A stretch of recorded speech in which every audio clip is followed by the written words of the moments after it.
જય સૂર્યનારાયણ દેવ. હું રાજેન્દ્ર સિજાલા, ન્યુમરોલોજિસ્ટ. આવતીકાલે મકર સંક્રાંતિ એટલે કે આપણા ભારતના પૂર્વ જે આખું ખગોળ વિદ્યા છે એ ખગોળ વિદ્યા મુજબ આવતીકાલે સૂર્ય મકર રાશિમાં પ્રવેશ કરે છે. તો આ માટે હું આપને એક સરસ મજાની રેમેડી આપવા માગું છું કે આવતીકાલે સવારે સૂર્યોદય થાય ત્યારથી સવારના 10 વાગ્યા સુધીમાં આપ મેક્સિમમ ટાઈમ સૂર્ય ભગવાનની સામે રહો, સૂર્યનારાયણ દેવની સામે રહો અને સામે રહી આપ ત્રાટક કરો. ત્રાટક એટલે બંને આંખની વડે આપે એકી ટસે સૂર્યને જોવાના છે, સૂર્ય ભગવાનના દર્શન કરવાના છે, આંખનું પલક માર્યા વગર, છપકાયા વગર.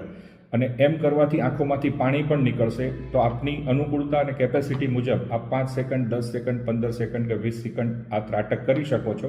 પાણી નીકળવાનું ચાલુ થાય એટલે આપ આંખો બંધ કરી 1 મિનિટ શાંતિથી બેસી રહેવાનું છે. વળી પાછું જો આપને એમ અનુકૂળ લાગે કે ના ત્રાટક કરવું છે તો આપ કરી શકો છો. ત્રાટકના ફાયદા શું છે? તો આ આવતીકાલે કરવાથી મેક્સિમમ સૂર્ય ભગવાનનો જે આ તાપ છે એના મહત્તમ બેનિફિટ આંખને, આપણા બોડીને અને માઇન્ડને મળે છે. આંખ આખું વર્ષ તંદુરસ્ત રહે છે. આંખના નાના મોટા કોઈ રોગો આખા વર્ષ કોઈ થતા નથી. આ કિરણો ખૂબ જ પાવરફુલ હશે કાલના માટે. તમારા મનનો, તમારા બોડીનો જે કંઈ ટોક્સિન છે એ પણ આનાથી રિમૂવ થાય છે. તમે એકદમ હલકા થઈ જાઓ છો, હળવા ફૂલ થઈ જાઓ છો. માટે આપની અનુકૂળતા હોય તો આવતીકાલે આપ આ પ્રોસેસ કરશો તો આપને ખૂબ જ ફાયદો થશે.